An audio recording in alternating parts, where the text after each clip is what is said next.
সবাইকে কাঁদিয়ে না ফেরার দেশে চলে গেল জগদ্ধাত্রী সিরিয়ালের কৌশিকী। বিস্তারিত জানতে ভিডিওটি দেখুন।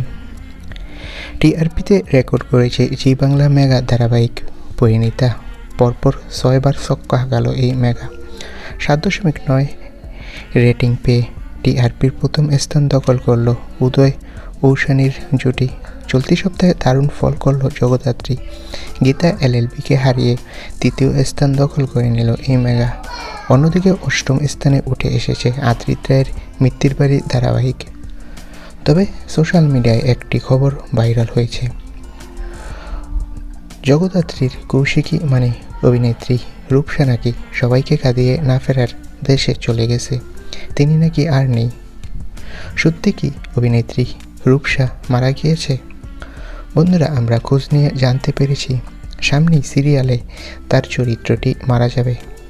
মারা যাওয়ার পর কৌশিকী আবারও নতুন লুকে ফিরবে। বাস্তবে নয়, সামনেই সিরিয়ালে আমরা দেখতে পাবো অভিনেত্রী রূপসা মারা যাবে। সেই সময় আমরা অনেক চমক দেখতে পাবো। তো বন্ধুরা, তোমাদের কৌশিকী সামনে সিরিয়ালে মারা যাবে, বাস্তবে অভিনেত্রী সম্পূর্ণ সুস্থ রয়েছে। কার কার অভিনেত্রী রূপসার অভিনয় ভালো লাগে কমেন্ট করে জানাও। ধন্যবাদ।